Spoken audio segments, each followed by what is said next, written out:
Sale el sol.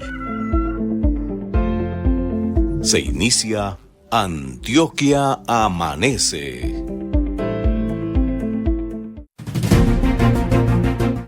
A esta hora, todo un departamento se entera de la actualidad política y administrativa.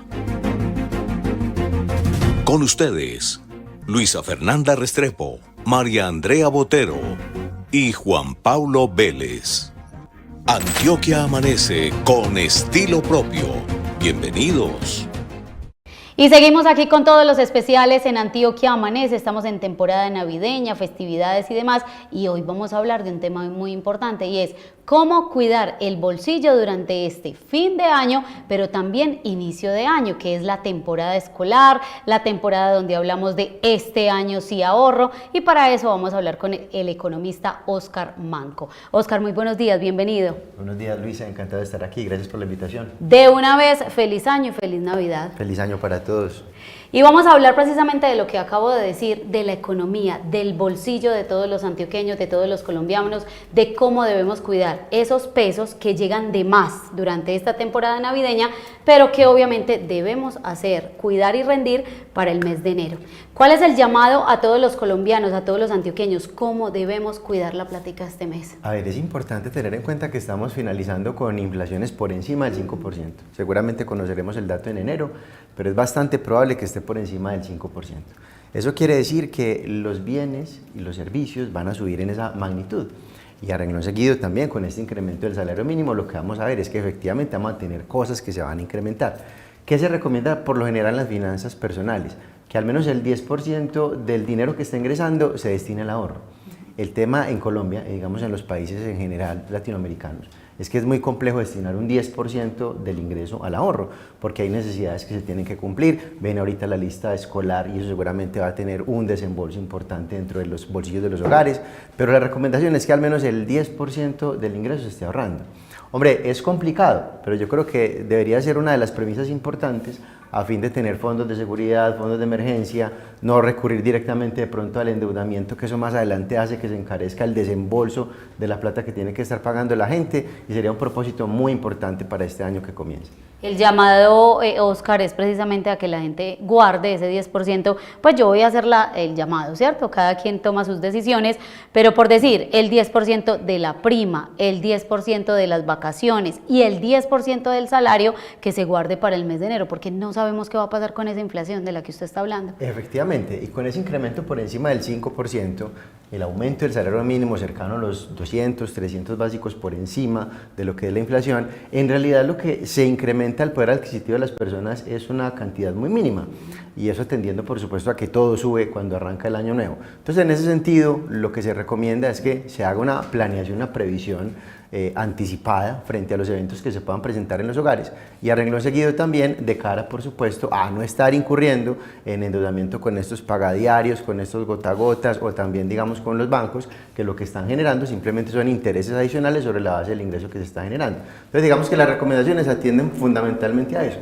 a que se tenga una cultura de ahorro para de esa manera prever cualquier situación que se pueda presentar a futuro. La recomendación es clara, ahorrar, pero la pregunta es ¿cómo ahorrar? Porque uno dice, bueno, hipotéticamente yo ahorro estos 500 pesos debajo del colchón, pero necesito 250 pesos y voy sacando porque los tengo ahí a la mano. Pero si los tengo en la tarjeta, entonces que el 4 por 1000 entonces empieza a quitarme un poquito de ese ahorro. ¿Cómo ahorrar? Bueno, hay instrumentos que dependen de la exposición y la percepción de riesgo que cada persona tenga. Es importante mencionar que una cuenta de ahorro no es una cuenta de ahorro, sino que es una cuenta de desahorro. ¿Por qué? Porque le están cobrando a usted por administrar la plata. Eso es importante tenerlo en cuenta desde el principio. Otro elemento es que cuando estamos metiendo la plata bajo el colchón, el dinero no se está moviendo. ¿Y eso qué quiere decir? Que la inflación va subiendo, el mínimo va subiendo, y si la plata la tengo congelada bajo el colchón, esa plata no está rindiendo como está rindiendo la inflación. Entonces, en ese sentido, estamos perdiendo dinero también si la metemos debajo del colchón. ¿Qué hay que pensar? Hay que pensar primero cuál es mi nivel de riesgo, es decir, cuánto estoy dispuesto o dispuesta a arriesgar, y a renglón seguido identificar el instrumento. Hay, digamos, en el escenario colombiano y en el escenario financiero global, una serie de instrumentos que permiten que usted deposite la plata durante 90 días, 180 días o incluso los 360 días, 365, y le van a pagar, digamos, un interés. ¿Cuándo lo va a percibir? Dependiendo de cómo usted vaya manejando la plata. Importante tener en cuenta que si este instrumento financiero hace parte de la misma institución financiera donde usted tiene la plata ahorrada técnicamente, pues no debería dar lugar al 4 por mil. Con eso usted va generando, digamos, una serie de ahorros importantes en su gestión financiera. Yo creo que Colombia adolece de un elemento importante y es la formación financiera en finanzas personales. Y lo menciono ¿por qué? Porque digamos en la escuela nos enseñan humanismo, nos enseñan matemáticas, pero no hay una cultura desde el inicio, digamos, en las bases para que nos formen en ese manejo del dinero. Y todas las personas, independiente de su nivel de ingresos, todas las personas manejan dinero. La persona que usted de pronto, incluso un habitante de la calle, maneja dinero. Todos manejamos dinero. No todos vamos a saber operar. Y a veces hasta más. Exactamente. Y no todos vamos a saber hacer una operación a corazón abierto. Para eso hay cirujanos específicos. Pero para el caso del dinero, todos manejamos dinero y tenemos la responsabilidad de hacer un ejercicio responsable justamente del mismo. Oscar, cuando uno va a mercar o a la tienda del barrio y te cobran la leche 200, 300 pesos más, pues inmediatamente uno, sin ser economista, sin saber qué es inflación, inmediatamente uno sabe si las cosas subieron o bajaron. Generalmente es que van subiendo. Usted empezó esta entrevista hablándonos de inflación. Expliquemos así muy sencillo qué es inflación realmente, qué es ese IPC y eso por qué varía.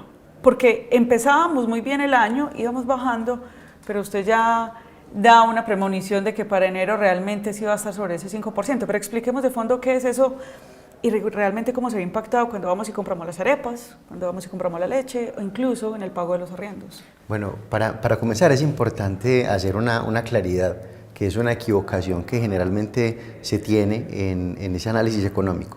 Se habla de que la inflación es el IPC y eso no es cierto. El IPC es un indicador que permite aproximarse al escenario inflacionario. La inflación es el incremento de bienes y servicios en la economía en general. El IPC es una canasta de bienes y servicios que se mide cómo se va incrementando, pero no está identificando todos los bienes y servicios que hay en la economía. Es una representatividad, digamos que es una muestra representativa. Entonces, ese IPC, que es el índice de precios al consumidor, justamente como su nombre lo indica, trata de identificar algunos elementos, cómo van subiendo. Entonces, cómo sube, por ejemplo, algunos temas de alimentos, cómo sube, por ejemplo, algunos temas de servicios, pero no está identificando todo lo que está subiendo, digamos, la economía en general. El mejor indicador de inflación es justamente lo que usted mencionaba. Cuando una señora o un señor va al supermercado y ve que la leche está incrementando de X cantidad a Y cantidad, ese incremento es inflacionario. Y la inflación es una especie de impuesto indirecto a las personas más necesitadas. ¿Por qué? Porque la inflación, al final del día, se traduce en un aumento de esos precios de servicios y de bienes en general, que las personas pues no están viendo directamente relacionada con el incremento del salario mínimo. Para poner un ejemplo, digamos que la carne, y durante algunos años y tiempos pasados, tuvo incrementos cercanos al 35-37%, la carne, ¿sí? Entonces una libra de carne subió el 35, 37, hasta el 40%, pero el salario mínimo no subió nunca en esa proporción. Entonces, cuando uno va al detalle, usted puede ver que la papa está subiendo el 10, puede ver que, por ejemplo, el arroz está subiendo el 15, puede ver que el maíz está subiendo el 8. El IPC es una muestra representativa de lo que puede pasar, pero en realidad no lee como debería ser leída la inflación. Y ahí tenemos, digamos, un descalce importante. Mire, Oscar, antes de que Luisa pregunte, en unos informes incluso del DANE y de unas revistas internacionales mostraban que vivir en Medellín realmente casi que es un lujo. O sea, Medellín se ha ya posicionado como una de las ciudades más costosas de Colombia. ¿Por qué Medellín está tan cara?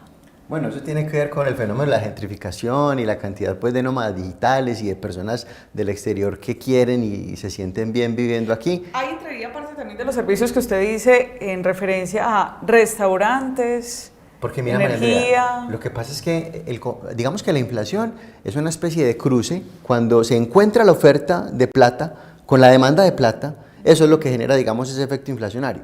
Entonces, por supuesto, tenés una cantidad de extranjeros, de nómadas digitales, incluso Medellín está muy dolarizada, o sea, en Medellín incluso te están entregando en algunos lugares el precio en pesos colombianos y el precio en dólares. Sí, total. Es bien increíble, porque pues, los que somos de Medellín... Como si todos fuéramos gringos, pues. Exactamente. No, yo pienso que es porque turistas. tenemos mucha asistencia de extranjeros ya en la ciudad de Medellín, sea de paso o sea de que ya viven acá. Pero como hay, digamos, digamos, una especie de oferta, porque ellos vienen con el dinero a gastar y evidentemente por una persona extranjera 80, 100 dólares, pues no va a ser muy significativo, pero para nosotros, hombre, de 100 dólares que son casi 400.000 pesos, eso ya sí se va a sentir en el bolsillo. Entonces, en ese movimiento de oferta porque requieren servicios, pues digamos de alguna manera el cruce de la oferta con la demanda es lo que hace que se vaya incrementando ese ejercicio inflacionario. Yo pues incluso aquí para contar una anécdota, hace poco estuve justamente en el Poblado tomándome algo con unos amigos y nos pareció tremendamente increíble la cuenta que pagamos cuando hace 10 años, 20 años, pues no, hombre, eso, una cerveza no le estaban cobrando todo ese dinero, pero justamente tiene que ver mucho con la gentrificación y la gente que viene a ofrecer dólares y por supuesto también los que están ofreciendo el servicio para poder capturar ese cliente. Para entender, la inflación tiene que ver con la demanda de esos servicios. Claro. Entonces, si lo vemos en términos de la papa, que usted decía, bueno, la papa subió mucho, mucha demanda de esa papa y poca oferta, puede ser. Exactamente. Cuando, por ejemplo, se presentan heladas o cuando hay paro camionero, que los niveles de oferta se disminuyen, eso tiene un impacto fuerte en la papa. Entonces, todo sube. Y ese efecto al final del día inflacionario, no se lo están ajustando todos los meses a usted con el salario, porque a usted no le están incrementando el salario todos los meses, ni se lo van ajustando como van ajustando justamente esos precios. Ese en realidad es el fenómeno inflacionario, que como les mencionaba, es una especie de impuesto indirecto a las personas más necesitadas. ¿Y por qué lo digo? Porque son las que más lo sienten en el bolsillo. Yo quiero hablar de manera coloquial porque estamos en un mes donde todos estamos contentos, felices, alegres y entonces salimos locamente a comprar y a adquirir cosas que luego decimos, luego lo pago. Y lo que hacemos es sacar la tarjeta, incurrir en gastos porque estamos en diciembre. Cómo entender esa cultura y cómo entender que los bancos obviamente se aprovechan, porque hay que decirlo, de esa situación, de ese estado de ánimo de las personas en diciembre. Pero en enero ya nos encontramos con que, no, venga, es que usted gastó tanto y la cuota de manejo es tanto y se nos vuelve un mundo precisamente ese gasto que hicimos en diciembre. ¿Cómo trabajar en esa cultura del gasto en diciembre, pero el pago en enero? Lo que pasa es que somos muy emocionales en las compras. Total.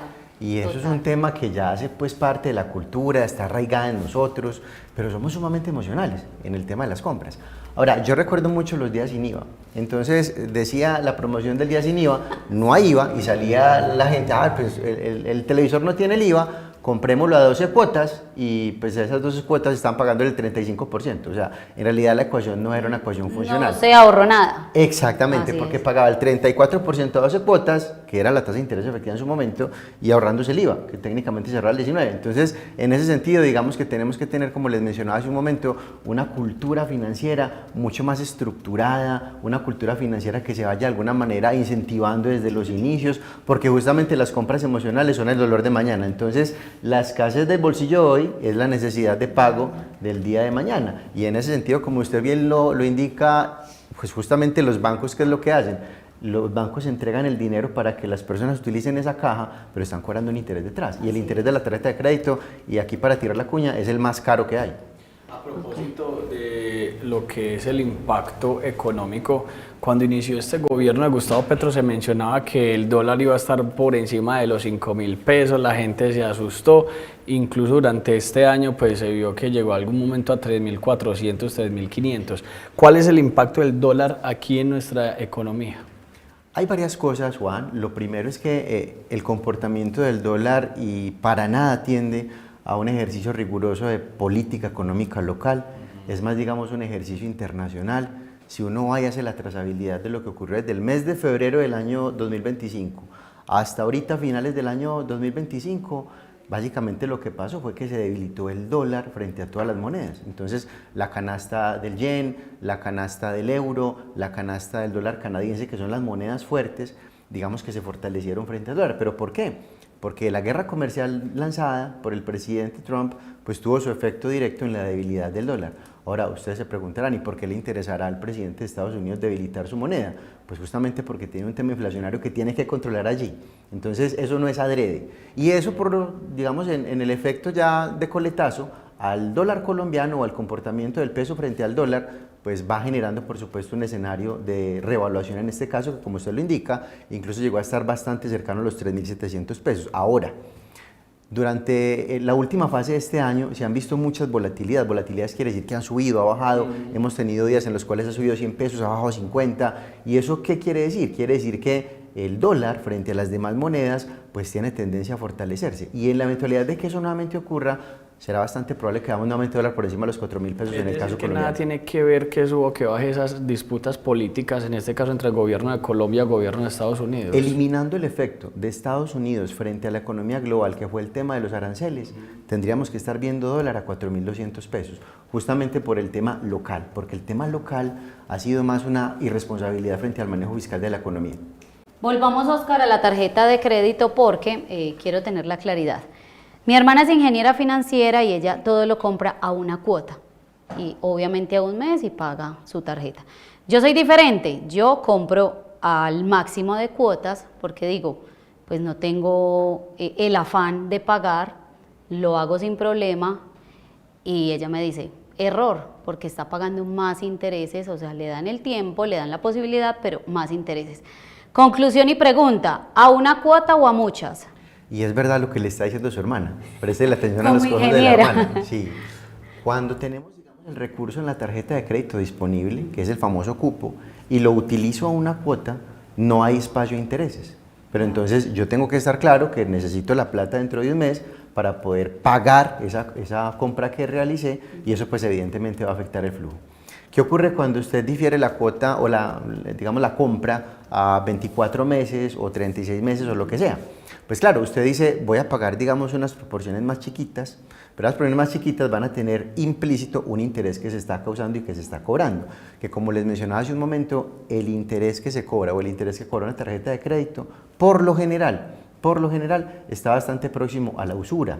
¿Y eso qué quiere decir? Que a día de hoy estamos pagando un 25 o 24% en tarjetas de crédito. Entonces una compra que yo haga, por ejemplo, digamos de 1 millón de pesos y la ponga a 12 cuotas, termina pagando cerca de 1.250.000 y usted piensa, no, pues es que son 12 cuotas, eso quiere decir que son 1 millón dividido 12, no, es 1 millón dividido 12 más el interés, por eso termina pagando el millón de la compra más los 250.000 del interés. Para esta época de compras, Oscar, ¿qué es lo recomendable para utilizar como medio de pago? Usted dice la tarjeta de crédito es lo más caro en intereses. ¿Qué otro medio podemos utilizar que usted diga es una cuota bajita, tiene la posibilidad de pagar y el interés es bajo?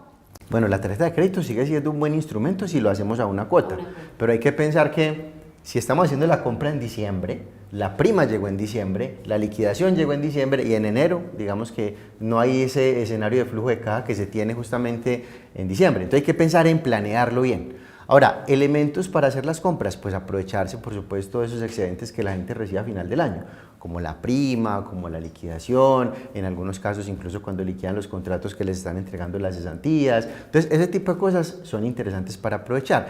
En el caso de que de pronto no esté alcanzando, hay que buscar de pronto instituciones financieras que estén entregando créditos de libre inversión o de libre destinación con intereses que sean asequibles para las personas, intereses del 12, 13, 14% inclusive.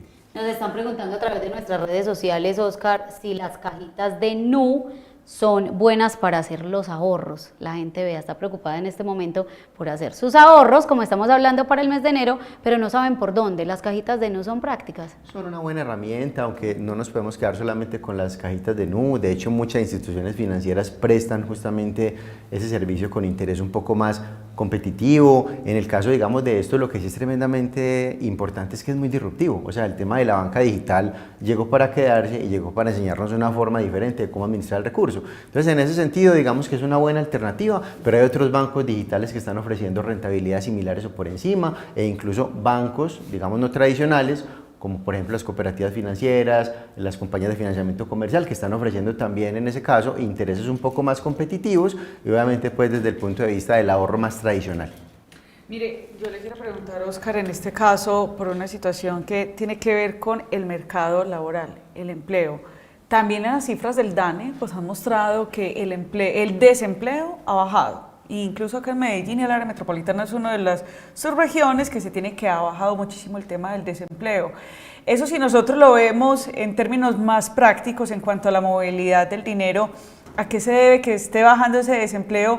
Pero no sé si usted le crea al DANE, a esas cifras del DANE, porque a veces el DANE dice, mira, está bajando el desempleo, pero no es tampoco tan específico en decir es empleo formal o empleo informal, para que nos haga también esa diferencia entre los dos empleos y realmente la competitividad entonces que tiene Antioquia en referencia a otros departamentos del país, que acabamos mejor en desempleo. Bueno, hay que mirar con lupa esos datos. Sí. Lo primero es que Antioquia y obviamente el área metropolitana y Antioquia en general están aportando cerca del 14% del PIB en Colombia, que es significativo, ¿cierto? Ahora bien, en la zona del área metropolitana, digamos que hay un 25-30% de la economía que se mueve a través de comercio, hoteles, restaurantes, que hace un poco parte de lo que estábamos discutiendo hace un momento. O sea que en ese sentido, en la medida que tengamos más servicios que se vayan prestando, hotelería, comercio, restaurantes, mire que por ejemplo para el fin de año hay un incremento importante, por ejemplo, de las temporadas en almacenes y demás, seguramente vamos a tener un incremento del empleo, una disminución del desempleo de cara a lo que sería el cierre del año 2025. Eso digamos en cuanto a Medellín y el área metropolitana, por la dependencia tan relevante que tenemos al tema de comercio. Medellín hace algunos años era la ciudad industrial de Colombia, eso ha mutado, ya pues muchas industrias se han ido para el centro del país, otras permanecen, pero el tema de comercio ha cobrado una relevancia muy significativa durante los últimos años. Eso en cuanto a, digamos, nuestro foco local. Ya cuando miramos las cifras gruesas nacionales, claro, uno ve en la última revisión que se presentó por parte del DANE un crecimiento que estaba datando el 8%, muy interesante, pero es que resulta que ese crecimiento viene de alguna manera indicado a partir del gasto público, y el gasto público tiene que ver mucho con esa burocracia que ha tenido el Estado. Entonces han crecido las contrataciones desde el punto de vista de servidores públicos, y eso por supuesto que va a tener un impacto importante en el empleo, porque vamos a tener gente pues evidentemente mucho más empleada, pero apalancada en un gasto público que no debería ser. Es decir, que es una especie de desempleo que se va trazando, pero es un desempleo medianamente sintético, medianamente mentiroso. Yo quiero remitirme a un consejo que me dio una persona pues que tiene poder adquisitivo y me dijo: guarde las monedas, cuide las monedas, porque los billetes se cuidan solos. Yo inmediatamente me remito a las compras hormiga. Yo sé qué son las compras hormiga y quiero, Oscar, que usted nos ayude explicándole a todos los televidentes qué son compras hormiga y si nos conviene o no, en qué estamos incurriendo cuando hacemos compras hormiga. Bueno, esas compras hormigas son esas compras que usted generalmente hace y usted siente que no las siente, pero en realidad sí las siente. Me explico con esto. Estoy pagando la plataforma digital para streaming, pero no enciendo, nunca me veo una serie. Eso es una compra hormiga. O sea, compras innecesarias. Exactamente, es decir, esas cosas que usted dice, lo necesito pero no lo necesito. Qué tan chévere tenerlo, pero al final del día no lo estoy utilizando. Eso es una compra hormiga. El tema es que las compras hormiga no dependen ni siquiera del monto. Uno pensaría que son montos pequeñitos, entonces por ejemplo la suscripción a una plataforma digital que yo nunca enciendo y que me está costando, qué sé yo, unos 4 o 5 dólares, eso uno pensaría que es una compra hormiga. No, incluso por ejemplo hay compras hormiga al siguiente talante: un saco o un abrigo que me está costando 500.000 pesos, que lo estoy metiendo allá en el closet y no lo estoy utilizando. Eso es una compra hormiga. Entonces básicamente son esas cosas que usted sienta que necesita, pero al final del día no necesita. Necesita más el dinero, y ese dinero lo necesita para ahorrar y para generar rentabilidad, porque al final del día, como yo les mencionaba, el dinero tiene que estar produciendo por lo menos mínimo lo que esté produciendo la inflación. Qué complicado durante este mes Además, de el diciembre. tinto, la moneda, No, claro, la chocolatina, total. el café diario, todo eso va sumando.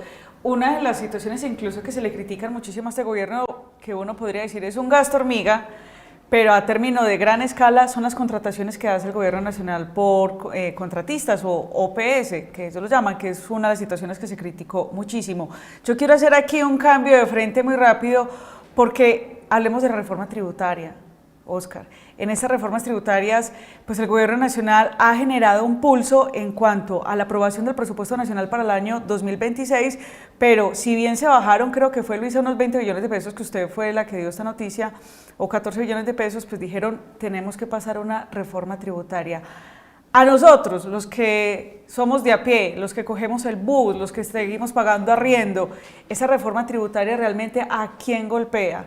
a clase media, a la clase más pobre de Colombia? ¿Cómo se está pulsando eso? Bueno, las discusiones están incluso pasando por la revisión al tema del IVA en algunos elementos, además de lo anterior el impuesto al consumo, y eso básicamente afecta a los bolsillos de todas las personas que salimos a tomarnos un tinto.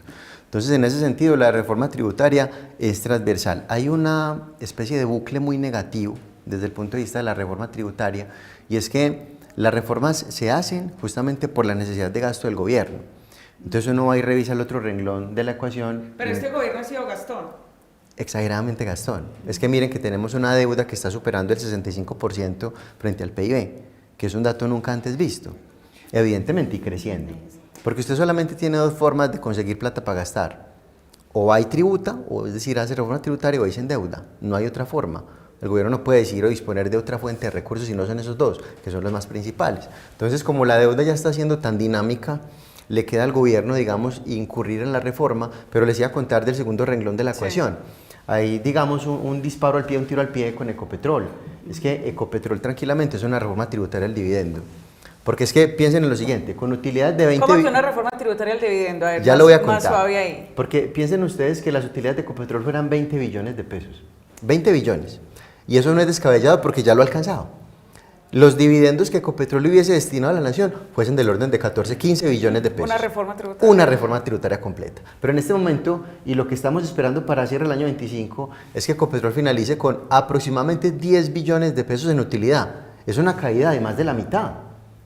Eso es en realidad la necesidad que el gobierno está identificando. Venga, antes de que siga ahí, Ecopetrol a la nación, guardando las proporciones, es como EPM a Medellín. No, mucho más. No, por eso digo, guardando las proporciones, ok. pero me refiero a que, por ejemplo, EPM le pasa al presupuesto de Medellín una gran cantidad de transferencias y con eso Medellín engrosa su presupuesto, y en la nación lo que usted nos está explicando sería más o menos lo mismo. Obviamente muchísimo más, porque es la empresa pública más grande que tenemos en el país. Ecopetrol le pasa de sus utilidades al presupuesto de la nación. ¿Es así? Exactamente, es que si no hubiésemos tenido, digamos, esa concepción equívoca, desde mi punto de vista, por supuesto, de estar impactando negativamente la evolución de una compañía tradicional, que pues, evidentemente es significativa para los escenarios no solamente locales sino globales, diciendo que es que no tiene que explorar más. De hecho es bien interesante porque los gastos en el caso de Ecopetrol, los gastos en proyectos nuevos han caído más del 50%, quiere decir que no están explorando.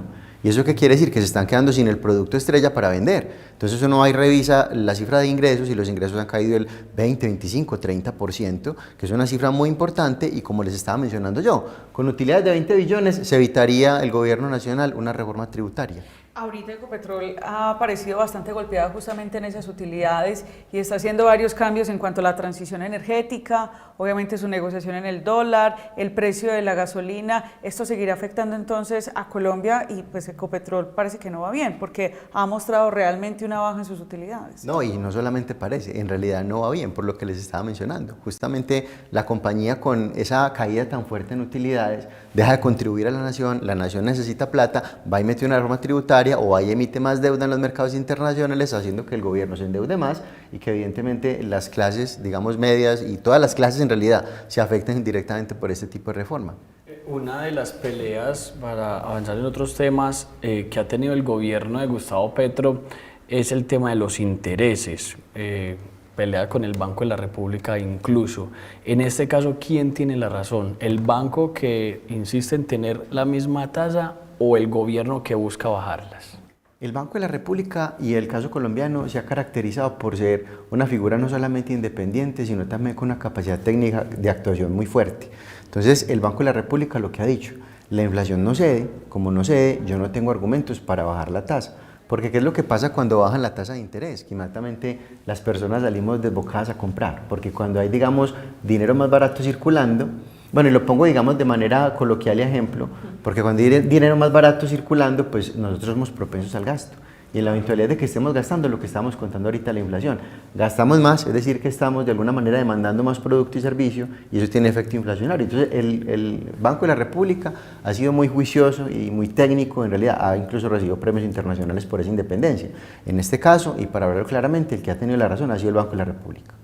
Oscar, esa división que hay hoy entre los dos gobiernos, el colombiano y el americano, donde Estados Unidos dice no vamos a aportar más a la economía de Colombia, no estamos de acuerdo con las decisiones que toma el presidente Gustavo Petro y demás, ¿cómo nos afecta a los colombianos esa decisión de Estados Unidos? ¿Afecta solamente a Gustavo Petro? ¿Afecta solamente a su gobierno? ¿O cómo nos afecta a todos los colombianos? Es que nosotros no podemos desprendernos de que alrededor del 30% de nuestra exportación va a Estados Unidos. O sea, es nuestro principal socio comercial. Evidentemente, y digamos que hay una serie de teorías y lo que usted quiera, pero finalmente ellos son los que de alguna manera van marcando la pauta respecto a lo que es el comercio, las nuevas tecnologías y una cantidad de cosas donde nosotros evidentemente somos socios con ellos. Ahora, pelear con el socio, pues eso es una cosa bien compleja, porque en realidad lo que se pretende finalmente es que los dos se vayan impulsando, hablando por supuesto como sociedades. Y en ese sentido, esas peleas lo que van generando es la incapacidad de que el gobierno colombiano pueda exportar más bienes y servicios con valor agregado. Colombia se ha convertido en un fuerte exportador de servicios y a Estados Unidos precisamente. Entonces hemos desarrollado software y ese tipo de cosas desde acá para allá sigue siendo, digamos, una estrategia barata y ganadora. Esas peleas no contribuyen para nada, no solamente al desarrollo del país, sino también a la consolidación de una nación que quiere, por supuesto, crecer. Oscar, propósitos de año nuevo. Yo siempre... creo que no lo debería de hacer. Compro mi marranito Para iniciar el pero el de barro, a mí me gusta el de barro para después llegar y quebrarlo. Y lo quiero en marzo. No lo alcanzan a llenar, pero siempre hago ese ahorro de las monedas, de justamente lo que decía Luisa, las voy ahí ahorrando y se guarda pues para meterlas allí. Pero a veces esa forma de ahorro pues no me entrega mis réditos. Estamos muy acostumbrados acá en Antioquia a utilizar el concepto de la natillera. Entonces el vecino del barrio va y me la guarda y ellos hacen sus negocios, en fin. Pero denos unos 4 consejos para mejorar nuestras finanzas desde lo cotidiano, desde el hogar en ese 2026 como propósito de economía. Bueno, lo primero es hacer una planeación bien rigurosa. Entonces, digamos un esquemita donde usted identifique cuáles son los ingresos que va a tener, cuáles son los ingresos extraordinarios que estima. El presupuesto del hogar. Y cuáles van a ser los gastos, exactamente. Lo que pasa es que el presupuesto no se puede hacer sobre la base de la inmediatez, es decir, qué es enero y qué me va a gastar y qué me va a entrar. No, el presupuesto tiene que hacerse por lo menos desde la base de una vigencia, es decir, al menos un año completo, donde incluso lleguen al nivel de detalle de las quincenas. Entonces los ingresos quincenales, el gasto quincenal. Lo primero es tener, digamos, un esquema de planeación financiera bien juicioso.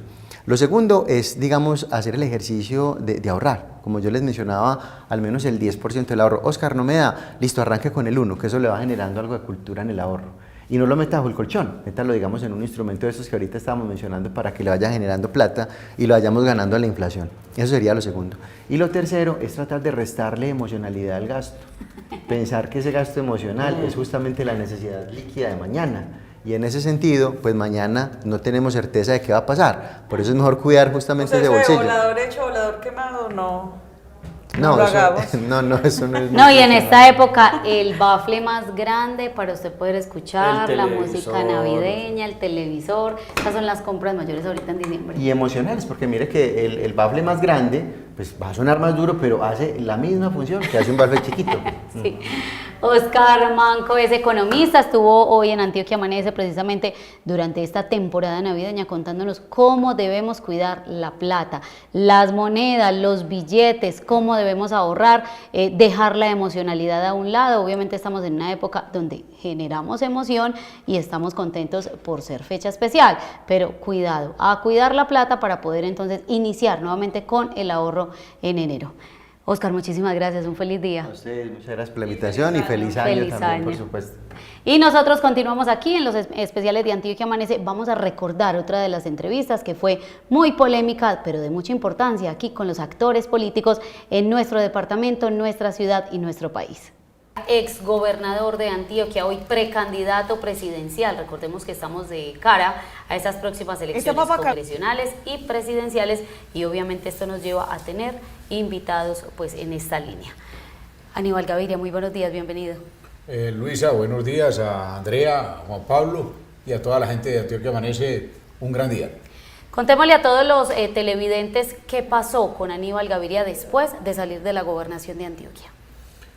Sí, el 1 de enero del año 2004 ya entregamos la responsabilidad, la inmensa responsabilidad, el inmenso honor de la gobernación de Antioquia.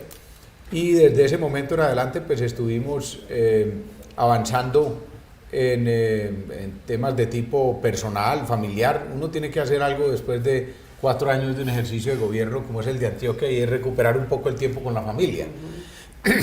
Desafortunadamente también en ese tiempo estuvo mi madre enferma y falleció, estuvimos acompañándola.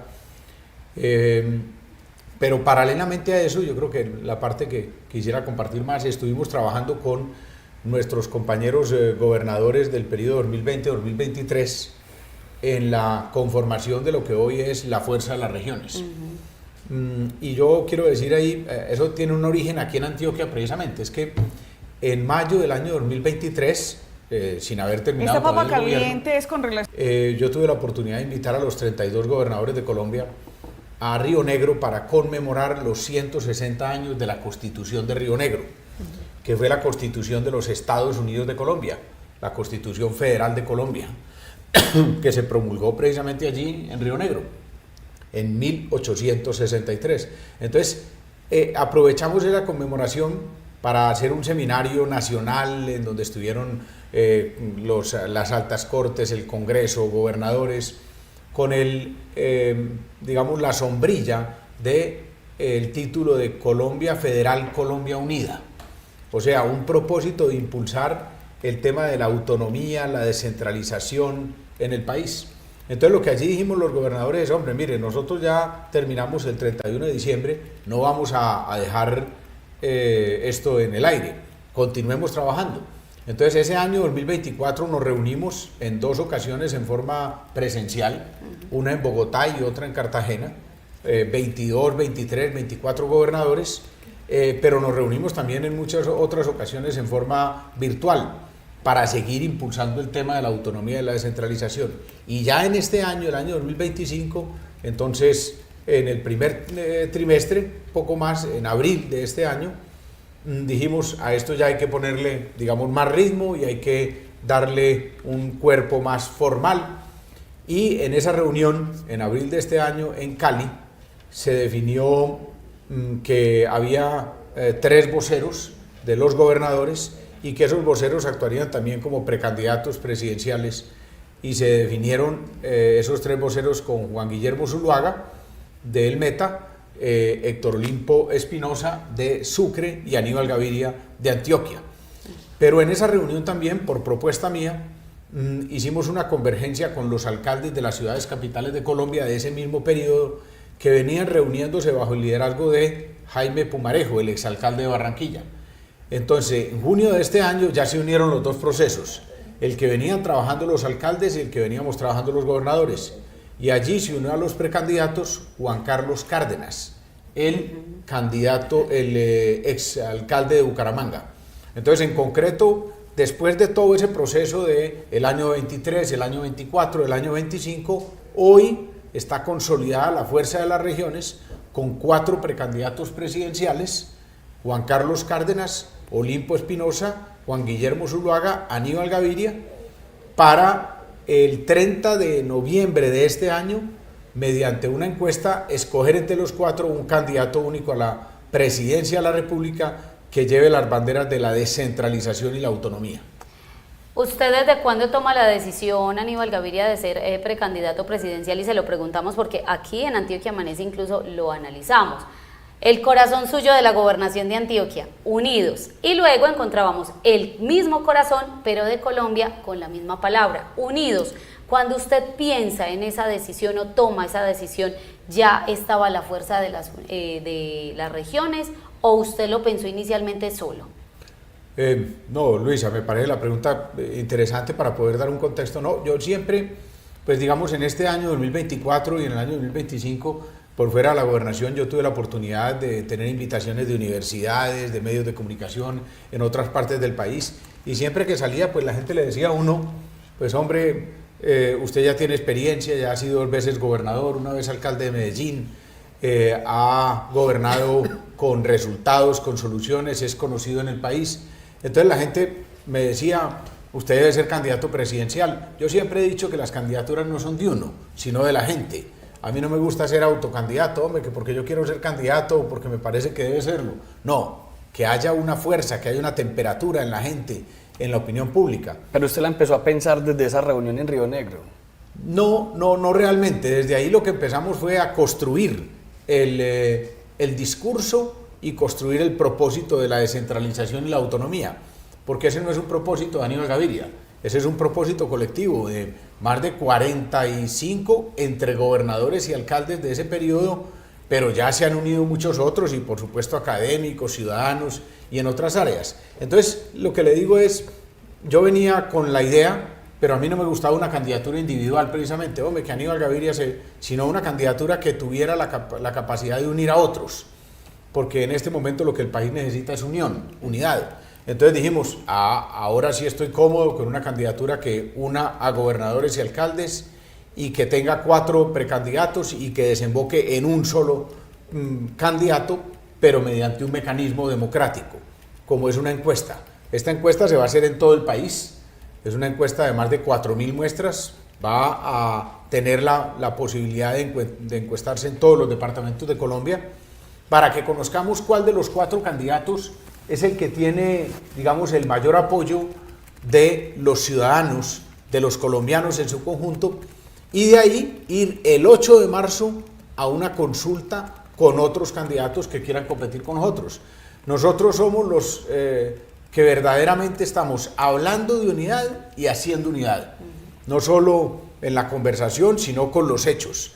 De 4 quedará 1 y después ese 1 se va a emular, a competir con otros candidatos y otros partidos que el 8 de marzo quieran unificar esa candidatura para que el 8 de marzo salga una candidatura completamente unificada y fortalecida para la primera vuelta presidencial.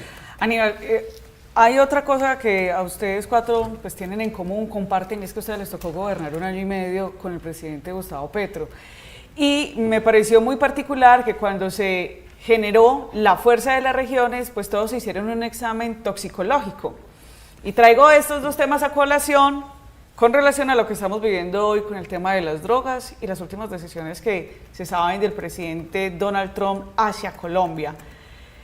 ¿Qué tan diferente está hoy en la forma de gobernar del presidente Gustavo Petro a cuando ustedes fueron alcaldes y gobernadores, cuando a usted le tocó, por ejemplo, en esa misma terquedad, en ese mismo llevado casi que de su parecer? Y le tengo que decir de esa manera pues porque así lo estamos viendo todos los días. Sí, Andrea, 2 cosas. Nosotros los 4 tenemos bastantes cosas en común. Una de ellas es el hecho de que ya, como tú lo dices, tenemos la experiencia de gobernar. Y eso es precisamente lo que queremos presentarle al país. Esto no es para improvisar. Esto no necesitamos ahora un gobernante que llegue a improvisar o que llegue a aprender, sino que tenga experiencia y que tenga capacidad y que lo haya demostrado.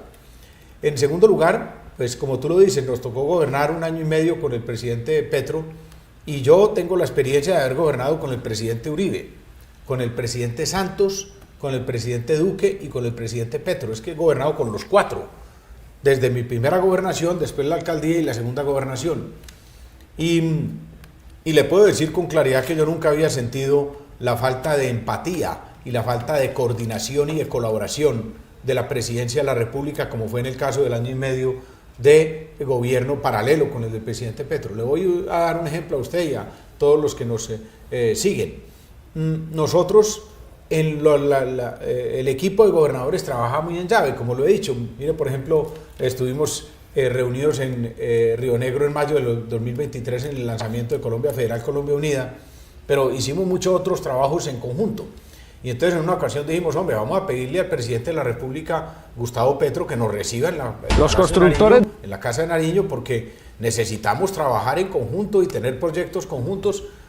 Bueno, organizamos la reunión, hicimos la reunión, asistieron los 32 gobernadores y gobernadoras, y allí le dijimos al presidente Petro, hombre, mire, nosotros ya estamos terminando nuestro periodo. El remate de nuestro gobierno es el inicio del gobierno suyo. Ayúdenos a rematar bien nuestros gobiernos para que usted inicie con ganas, porque eso favorece a todos los colombianos. Pues resulta que se dijo allí que cada gobernador entregaba 3 proyectos para que fueran tenidos en cuenta. Se entregaron entonces 96 proyectos y lo que yo he conversado con mis colegas es que no pasó nada con ninguno. Entonces, realmente desde ese momento la colaboración era nula, En Antioquia además recibimos, como se dice, garrote en esa época, como se está haciendo ahora. Eso me parece a mí totalmente inconstitucional.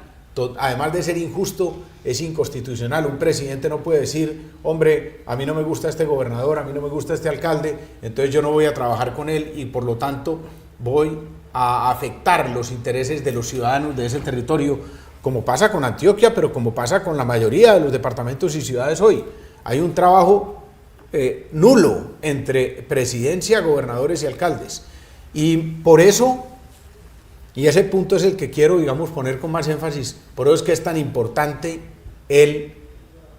la bandera de la descentralización y la autonomía que la Fuerza de las Regiones representa. Porque nosotros no podemos seguir dependiendo más del centralismo.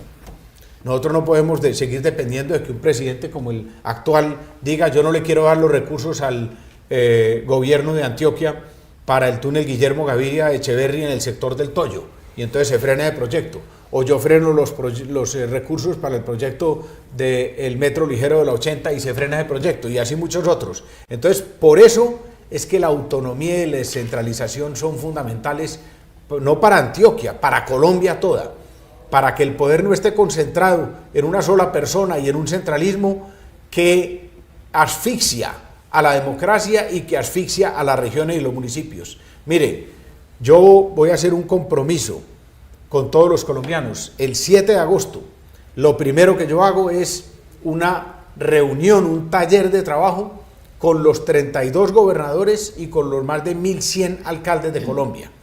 Y en ese taller de trabajo hago lo que he hecho en Antioquia, que es trabajar en conjunto. Es que eso ya lo hice en Antioquia con los 125 alcaldes. Y ahora lo que busco hacerlo es con los más de 1.100 alcaldes, pero también en llave con los gobernadores. Así sí se logran resultados, trabajando en equipo, trabajando en conjunto. Vamos a hacer un taller que instalo el 7 de agosto, pero que irá por lo menos un mes, en el que vamos a constituir por lo menos 100.000 acuerdos. En Antioquia hicimos 20.000 acuerdos en el último gobierno, y se miden los acuerdos, la gente los conoce, son públicos. Un acuerdo es construir un acueducto veredal, un acuerdo es una placa huella, un acuerdo es un hospital, un acuerdo es una escuela. Acuerdos para programas sociales, para proyectos, para trabajar en conjunto.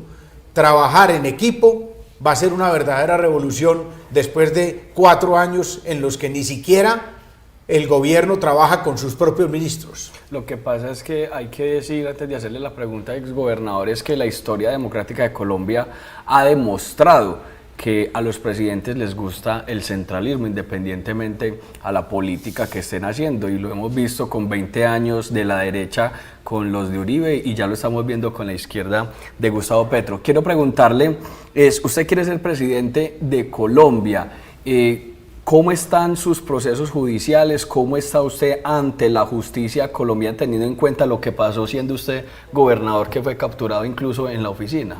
Sí, Juan Pablo, con lo primero que decías, claro, así es, los gobiernos han sido centralistas. Todos, sí, los señor. últimos gobiernos, pero digo usted, llevamos 100 años de centralismo, pero los últimos gobiernos han sido fuertemente centralistas, y ni se diga el actual, que no solo tiene cortes centralistas, sino que pretende en algunos casos tener cortes dictatoriales. Cuando la declaración del presidente Petro de victimizarse, diciendo que no lo dejan gobernar, es una verdadera autodeclaración de incapacidad, porque para eso es un gobierno, para manejar las situaciones en contra, la oposición, los medios, el diálogo con los empresarios, con los trabajadores, el diálogo también con las otras instituciones, el Congreso de la República. Entonces, decir que a uno no lo dejan gobernar, eso es exótico, eso es una declaración de incapacidad. Por eso, ese centralismo ya agotado es el que nosotros queremos cambiar. Y nosotros íbamos a ser el presidente, Aníbal Gaviria va a ser el presidente para quitarle poderes al presidente y entregarlos a los gobernadores y a los alcaldes.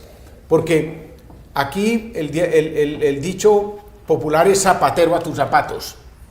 En lo que haga mejor un alcalde, que lo haga el alcalde, no que se ponga a hacerlo el presidente del gobierno central. Lo que hace un gobernador, y así sucesivamente. Entonces vamos a tener un Estado más eficiente. Para contestarle su pregunta, termino. Hoy, de 100 pesos de la masa fiscal del país, todos los recursos que recoge el país de impuestos y contribuciones, 80 los maneja el Estado central. y solo 20 los manejan los departamentos y municipios. No, Aníbal Gaviria propone 50 para el Estado central, que manejará la presidencia de la República, y 50 para los departamentos y municipios. Que de una vez los departamentos tengan sus recursos y sus municipios para hacer las escuelas rurales, para hacer las placahuellas, para hacer los centros de salud, para avanzar en los programas sociales de nutrición infantil, el programa del PAE. Entonces, que los recursos estén en los municipios y no sea que los alcaldes tienen que hacer como hacen hoy, procesión todas las semanas a Bogotá para pedir permisos, vistos buenos para sus propias inversiones. Frente al tema jurídico le digo, pues primero que todo, los antioqueños lo saben bien. La investigación que a mí se me hizo, que fue una persecución política del exfiscal señor Barbosa, tiene que ver con la Troncal de la Paz, una obra, la gente me pregunta a mí, oiga, doctor Aníbal, gobernador, ¿por qué fue la investigación? ¿La vía no se hizo? No. La vía no solo se hizo, sino que valió 1.500 millones de pesos menos de lo que estaba presupuestado.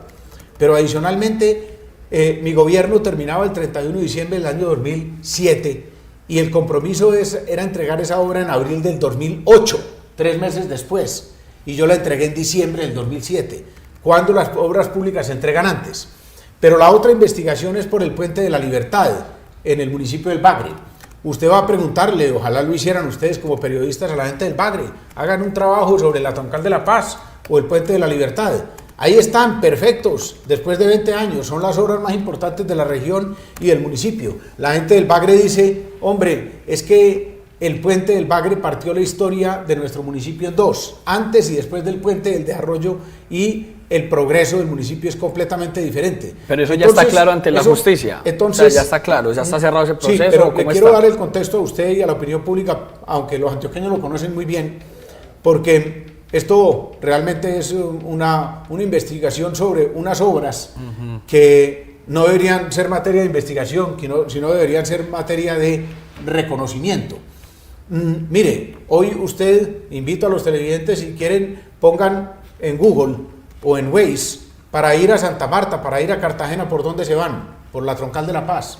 Pero si usted está en Bogotá, para ir a Santa Marta o para ir, ¿por dónde van? Por la Troncal de la Paz, que hizo Aníbal Gaviria hace 20 años.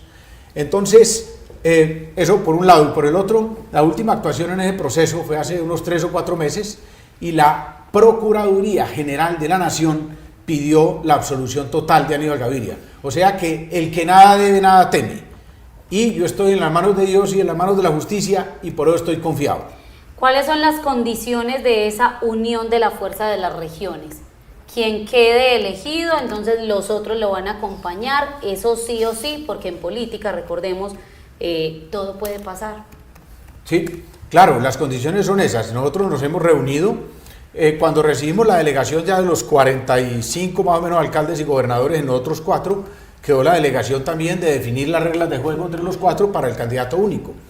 Y la regla de juego fue, se hará una encuesta nacional, el 30 de noviembre el que resulte ganador de esa encuesta quedará como candidato único y recibirá el apoyo de los demás.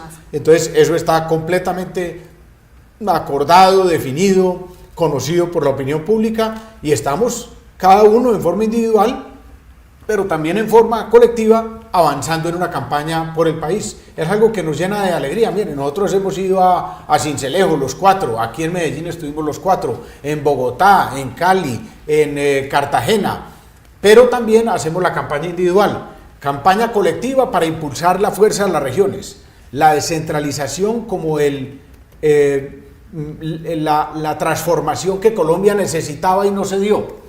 Mire, yo quiero aquí tomar un punto para compartir con ustedes y con los antioqueños, y es, hace 40 años el presidente de la República designaba a dedo, él, con poder absoluto, a los 32 gobernadores de Colombia, y también a los alcaldes de las ciudades capitales, pero los gobernadores designaban a los alcaldes, con lo cual el presidente era el nominador de todos. Era un poder central todavía más fuerte que el que es hoy, pero se hizo el cambio de la elección popular de alcaldes y gobernadores y es un gran avance democrático.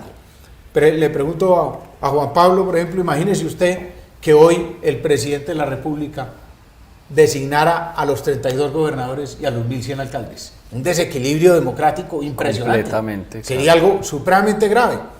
Pues en esa época la gente tenía mucho miedo de dar ese paso. Ahora también tienen miedo de la descentralización fiscal, porque esa fue la descentralización política. No, no le tengamos miedo. Así como la descentralización política ha sido muy buena para Colombia, por ejemplo, hoy es la que sostiene la democracia. Los alcaldes y los gobernadores en todas las regiones son los que sostienen la democracia ante un gobierno nacional que lesiona la democracia y lesiona las instituciones. Aquí a la entrada, cuando yo ingresé, estaba hablando el abogado sobre el tema de el incumplimiento constitucional del presidente Petro por su involucramiento en el proselitismo político. Completamente de acuerdo. Yo puse hace unos 20 días o 25 días interpuse una acción popular, porque el presidente Petro no solo está haciendo campaña, sino que está utilizando los medios del Estado para hacer campaña y está utilizando los recursos de los colombianos para hacer campaña. Entonces, frente a esa ataque institucional desde la propia institucionalidad a través del desgobierno del presidente Petro, lo que ha sostenido la democracia es la elección popular de alcaldes y gobernadores. Y con el fortalecimiento fiscal, lo que se va a lograr es mucha más eficiencia en la inversión. Hay muchísimos aspirantes a llegar a la presidencia de la República. De pronto esta coalición o unión de la Fuerza de las Regiones ha hablado con otros que están como un poco sueltos, digamos David Luna, Mauricio Cárdenas, Juan Daniel Oviedo, decirles, venga, reunámonos todos nosotros que tenemos estos puntos en común. Porque también la Fuerza de las Regiones como que comenzó muy bien, pero como que ha ido bajando, o no sé si es un tema de encuestas, que como ya no se está midiendo ese pulso, pues eso también tiende a desvanecerse. No, a ver, varias cosas ahí, Andrea. Primero, nosotros sí hemos invitado a otros, claro, porque es que nosotros somos coherentes. Hemos dicho que hablamos de unidad, pero hacemos unidad. Entonces, hemos hablado con muchos candidatos. Yo he hablado con Sergio Fajardo, con David Luna, con Enrique Peñalosa, con Daniel Palacios, con Mauricio Cárdenas, con muchos de los que usted menciona, con Vicky Dávila, con Claudia López, con muchos candidatos, buscando precisamente que hacia futuro haya una convergencia. Pero miren, yo le quiero decir a los antioqueños, a los colombianos, no hay que angustiarse tanto porque haya muchos candidatos. Eso se va a ir decantando, como siempre. Ahora el 8 de diciembre es la fecha límite para la inscripción de los candidatos al Congreso. Muchos que hoy están visibilizándose para ir al Congreso. Ese no es el caso mío, porque yo la tengo clara que la ruta es a la presidencia de la República, pero muchos sí lo están haciendo. Entonces eso se va a ir decantando, otros están recogiendo firmas y seguramente no tendrán la capacidad de hacerlo, y así sucesivamente. Pero el 8 de marzo llegarán mucho menos candidatos, y el 8 de marzo saldrán ya los candidatos decantados para la primera vuelta. Y ahí nosotros le hemos dicho a todos estos, Andrea, que tú has mencionado, le hemos dicho, compitamos el 8 de marzo, es que esto es con voto, nosotros no le tenemos miedo a la democracia, no hay ningún problema, vamos a escoger uno mediante un método democrático que es una encuesta, pero el 8 de marzo vamos a esa consulta. Entonces, los que tú has mencionado y otros están invitados para que de ahí salga el candidato fortalecido, porque uno no le puede tener miedo a los votos ni a la democracia. Yo voy el 8 de marzo, ojalá como candidato único de la Fuerza de las Regiones, si así los colombianos lo definen, y ese 8 de marzo compito y espero salir fortalecido como candidato a la primera vuelta presidencial. Entonces, ese es el camino, y en ese propósito estamos comprometidos. Y lo otro es, no, la Fuerza de las Regiones, lo que hemos venido es creciendo cada vez más. Cuando uno va a los otros departamentos, encuentra ese fervor por la autonomía y la descentralización. Es que nosotros sí somos la candidatura diferente en Colombia. Los demás están enfrascados únicamente en el petrismo o el antipetrismo, en un extremo o en el otro. Pero nosotros tenemos un discurso y una propuesta diferente, diferenciadora, que es la autonomía y la descentralización para cambiar a Colombia. Lo demás es más o menos la misma receta con algún cambio de tendencia. Pero lo otro que nosotros tenemos muy claro es que el 26, el próximo año, el 2026, los colombianos van a elegir entre seguir por el camino de la división y el odio o coger el camino de la unidad. Y nosotros representamos el camino de la unidad. Los extremos representan la división y el odio. ¿Quién es su candidato al Congreso de la República? Senado y Cámara, sus candidatos. No, la Fuerza de las Regiones no tiene candidatos a la Cámara ni al Congreso, está enfocada, ni al Senado. No sacaron lista. No sacamos lista, está enfocada en la presidencia de la República. Obviamente hay algunos de los compañeros míos que tienen cercanía con algún candidato al Senado o al Congreso en sus regiones, pero como la Fuerza de las Regiones no hay candidatos. Esos candidatos seguramente esperamos recibir el apoyo de muchos candidatos y ya congresistas después de la elección del 8 de marzo. 7:06 de la mañana, él es Aníbal Gaviria Correa, ex gobernador del departamento de Antioquia, hoy precandidato presidencial en esa unión Fuerza de las Regiones. Muy pendientes entonces de cómo avanza esta unión y nosotros muy pendientes de esas noticias. Muchísimas gracias. A Luis, a Juan Pablo, a Andrea, a todos ustedes un abrazo y queriendo Dios y el pueblo colombiano, nos estamos viendo aquí después del 30 de noviembre con la candidatura única. Aquí termina Antioquia Amanece. Nos encontramos de lunes a viernes, de 6 a 8 de la mañana, a través de nuestras redes sociales.